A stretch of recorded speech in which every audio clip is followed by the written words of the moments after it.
Welcome to the Aesthetic Doctor Podcast. We don't shy away and keep secrets here. We empower you with education, telling you the truth about all things aesthetic medicine while encouraging you to be the best version of yourself. It's time to look great and feel good doing it. This is your host, mom, speaker, and board-certified physician, Dr. Borger. Hello, friends. This is Dr. Borger, and welcome to episode 4 of the Aesthetic Doctor Podcast. Thank you so much for tuning in. Today, we're going to start sort of an introduction to dermal fillers, and we're going to talk about the hyaluronic acid fillers. Let's first talk about dermal fillers in general. So, what do dermal fillers do? Dermal fillers are basically used to counteract some of the loss of volume that happens with aging. So basically, as we age, the fat pads, the muscles, the bone, and the skin everywhere in our body, but really also in our face, begins to thin. This loss of volume gives us like the sunken or sagging appearance of the face. It gives us some fine lines, some wrinkles, some folds, and thin lips. Dermal fillers are kind of used to sort of restore some of the volume and thus to reduce the appearance of fine lines and wrinkles and reduce facial folds, and to also create structure, framework, and volume to both the face and lips. Injectable hyaluronic acid is a type of dermal filler. It's actually the most commonly used type, which is why we're going to talk about this in sort of the first episode of dermal fillers. Hyaluronic acid is a disaccharide that's found naturally throughout the body. Its highest concentrations are in the joints, the eyes, the skin. And in the skin, hyaluronic acid attracts water, which allows the skin to become more hydrated. When we use hyaluronic acid as a filler, basically the different companies manufacture it. Now, mainly in the lab, it can also come sort of from animal derivatives and some bacteria, but it's lab manufactured, and then it's made into a gel, which then gets injected into the skin to attract the water, as well as the gel sort of restoring the lost volume, mainly in the mid-face and the lower face. When we talk about fillers, or when most people talk about getting fillers, hyaluronic acid is really kind of what they mainly say they get as a filler. There are some other fillers that I'm going to quickly mention that are made out of other types of substances. So, and depending on needs and goals, they're used in other areas, but we're not going to go into that. But I'm just going to mention them so you've heard of them. So the other one that I use a lot is calcium hydroxyl apatite, or CAHA, which is Radies is the trade name by Merz. And it's basically a mineral-like biocompatible dermal filler. It also is used in biostimulation now a lot, and as I said, we're going to do a whole episode on this, but I just want you to have heard it. The other thing that you might have heard is the poly-L-lactic acid, or PLLA, also known as Sculptra, which is also a dermal filler that can more stimulate the body to produce new collagen in the treatment area. So it's also biostimulatory like Radies.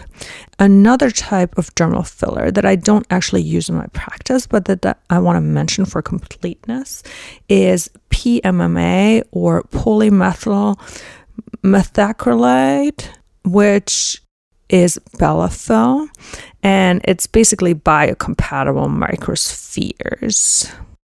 And it's more of a semi-permanent filler. Then, of course, people also sort of inject fat, where they use liposuction to harvest fat and then inject that into the treatment area that's a little or a lot more invasive than traditional fillers. The results are a little bit less predictable. But anyway, going back to what we're talking about today, which are hyaluronic acid fillers. They're considered temporary fillers, and they're lasting up to 18 months, but it really depends on the treatment area, the filler, and the individual. They're really used for the augmentation of the face, the lips, the cheeks, the chin, and sometimes we also use it for the hands. It's really the most popular choice among injectable fillers because it's really versatile, it's really effective, and it is relatively safe, meaning it has not that many side effects. Like I've said, it's unique in that it binds water for a hydrated, plump look. It's effective, it's safe, and thus we know it's why it's most popular. So when we talk about types of hyaluronic acid fillers, it's really important that you work with your skilled injector and your skilled practitioner who understands the differences between the fillers because they're not all created the same. And this is where really I make people suggestions of what some of the options are for the results they want to accomplish, but I don't inject every filler into every area because we need different properties to get what we want. So different fillers have different what we call G prime, which is lift. They have different elasticity, which is kind of how stretchy it is, how much it moves. And then certain companies really work on a little bit different cross-linking techniques of the fillers that make their fillers properties a little bit different. In addition, some of the molecule sizes are different, which really means that there's more to a filler than just being a filler, which is why when you look into my storage room, there is a wide assortment of fillers so that in the right patient or for every patient, I can recommend and use the filler that I think is going to give me the aesthetic effect that I want. For example, you have a lot of volume loss in the cheeks. When we have a lot of volume loss in the cheeks, the cheeks I see sort of like as the tresses of the face. So in the cheeks, we inject typically on the zygomatic sort of bone all the way down to bone, and we will there's still some fat and some skin and some tissue over it. So what we really need to do is we need to get enough lift to the tissue, right? We want to restore that pre-zygomatic fat pad. We want to restore the zygomatic bone loss that you might have had with aging. So we're trying to use a filler that's stiff and that gives us a lot of lift, because if you don't get a lot of lift, you're not going to see a visual improvement in that area. Conversely, when I fill somebody's under eyes, I'm using a very thin, very flexible kind of filler so that under the eyes we get a subtle correction, but most importantly, as you move, the filler is flexible and it moves with you. In the lips, we use something sort of in between because we do want to get volume. A lot of times people do want to correct structure, but we still want it to move naturally. We want you to be able to kiss. We want you to be able to smile. We want you to be able to laugh. So there are so many technical aspects that a good injector is going to choose. Or, sometimes I fill the medial cheek pads. Obviously, I'd want something that moves more than like my to the bone cheek filler. I do some chin enhancement. Again, we're really thinking about enhancing bones, the jawline, something like the nasolabial folds. We want a filler that moves really well, but yet gives you enough lift that you can see the fill. So basically, with this whole little excursion that I gave you and how I choose a filler is meant to say is that especially with fillers, your injector matters. I love doing fillers. It's that instant satisfaction. It's the aesthetic eye. It's really just incredible before and afters. But choose your injector wisely and trust them when they say, oh, I think this product will work here versus that, because they know exactly what that product can do. At least you should choose somebody who knows exactly what that product can do.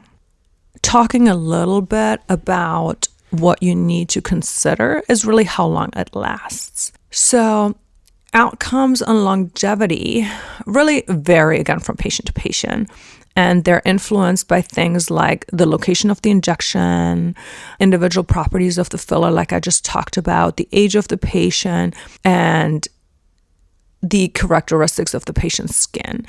In the lips, we think some of the fillers last, my average on the lips is like 10 months with a medium thickness filler. If you want a very soft filler, it might be less than that. In the nasolabial folds, we're talking about 12 months. And then some of the cheeks is like 12 to 18 months.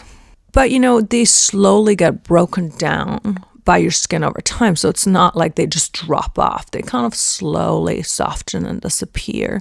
And then you a lot of times come back for additional injections to maintain the desired effect. So what do we need to do before we consider a dermal filler? So first of all, you need me to review your medical history, look at your area of concern, and really we have to have a discussion on things like what's your desired outcome, what's your budget, make sure you don't have a wedding coming up. This is another true story. With any filler, the most common side effects are really that, you get a little bit of swelling and bruising, maybe a little bit of lumps and bumps as it settles, as the swelling goes away, a little bit of bleeding, and some temporary redness. So those are the most common side effects. So I tell people like, hey, do these fillers like 2-3 weeks before your event. I had for real have somebody come once the Friday when her daughter's wedding was the Saturday and asked me to do her lips. And I was like, no, I'm not going to do that because you're going to bruise and then you're going to hate me. It's much better for your makeup artist to just tomorrow, make you look amazing with the makeup. And by the way, how long have you planned this wedding? She was like, 2 years. So the day before was the day you wanted to get your lips done. I, of course, said no. And, again, bruising really depends on what I have to do. First of all, who are you as a patient? Are you on aspirin? Are you on any of the blood thinners? Are you somebody who bruises? And then do I just want to augment your size of your lips, or do I really need to work to correct some structure? How many injection points do I have? Let's talk about some uncommon side effects. Of course, you can be allergic to anything. You can get an infection. You can reactivate a cold sore, which also means that if you do have a skin infection, I refuse to inject you until your infection is treated, and you have a history of sort of herpes outbreaks or cold sores. I normally pre-treat with Valtrex to make sure you don't get a breakout. You can get an inflammatory reaction, and then there's some really bad things that can happen, which could be that you could get a filler injected into a vessel. That's actually the biggest risk with a filler. How do we mitigate that? Well, first of all, choose a skilled injector, and they will kind of know what the more safe injection zones are. And then for the more riskier injection zones, they will use certain techniques, such as always doing a retrograde injection and not pushing the filler material forward. They might use things like cannula under the eye or in the nasolabial folds like I do, because blunt cannulas have a way lower risk of getting an intravascular occlusion. And then, hyaluronic acid fillers, the nice thing is that we have a dissolver. So we have hyaluronidase, which is an enzyme that breaks down the filler. So obviously, if there was something bad that were to happen, we would try to dissolve it right away. Or even if there's a cosmetic outcome that you don't like, we can dissolve it right away. Thank God I've never had a vascular occlusion. Thank you to my gut training for always keeping up to date, for being conservative, but then also, there's definitely some God's grace and luck involved in that as well. So that are the biggest side effects. But then basically during your actual appointment, we go over it again. We make sure there's no changes to your medications, your history. You sign consent. That again tells you all the good, the bad, the expectations and the risks. I want you to take all the time with the consent. I answer all of your questions. And then what I generally do is I clean really thoroughly. I do my double cleanse or even triple cleanse so that we can get this area as sterile as possible. Sometimes I will mark, especially people's mid-faces, and then we inject. Again, make sure, of course, whoever you go to uses an approved product, uses basic things like skin cleansing gloves, sterile needles, that goes without saying because anybody should be doing that. But again, uses a product that comes out of a closed box from an approved manufacturer that they bought it from directly.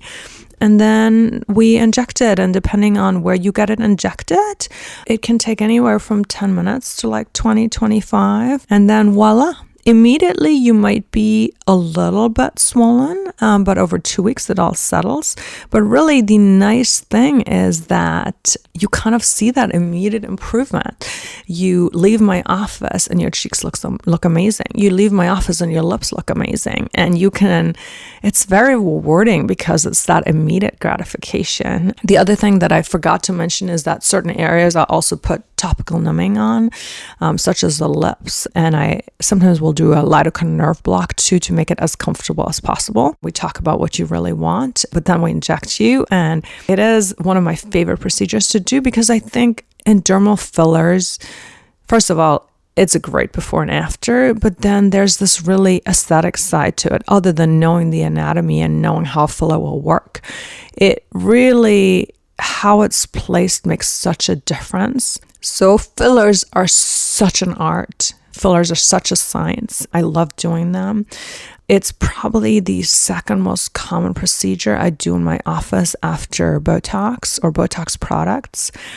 And they have a really great success rate and they have a really high patient satisfaction. So hyaluronic acid fillers, some of the brand names for them obviously are the Juvederm family that I think a lot of people have heard of, the Restylane family, Versa is a really popular, Bellotero, and yeah, those are, I think, some of the big ones. I hope that answers all of your questions. I love doing fillers. I think I've sort of established myself a little bit, especially as a lip expert. Love doing lips. That's probably my favorite procedure to perform because lips are just my jam. They're beautiful, they're sensual, there's so much you can do with lips, and I think beautiful lips give women such confidence. They create such desire. There is really something true with that kissable pout, with that ultimate femininity, right? That feminine energy that attracts everything. That being said, fillers are not just for women, and I think it's really important to know that if you're a man to also go to a skilled injector, because my goal when I do men is obviously not to make you look feminine. So when I build your cheeks, I don't build them with the same roundness and the high zygomatic arch that I built with men. I make sure that sort of the masculine gets enhanced, that you get that chin and that jaw that you want, that when I fill your under eyes, it's to look less tired. When I enhance your cheeks, it's really to, yes, make you look younger, but at the same time, not to feminize you. So I love doing fillers. I could talk about fillers all day long. These were the introduction to hyaluronic acid fillers. I hope you liked it. I hope you liked this episode, and I will see you next time. Until then, be well. Thank you for listening to the Aesthetic Doctor podcast with Dr. Judith Borger. We'd love to connect with you outside of the show. Follow Dr. Borger on Instagram at Dr. Borger and find more online and ways to work with Dr. Borger at www.theaestheticdoctor.com. Until next time, be well.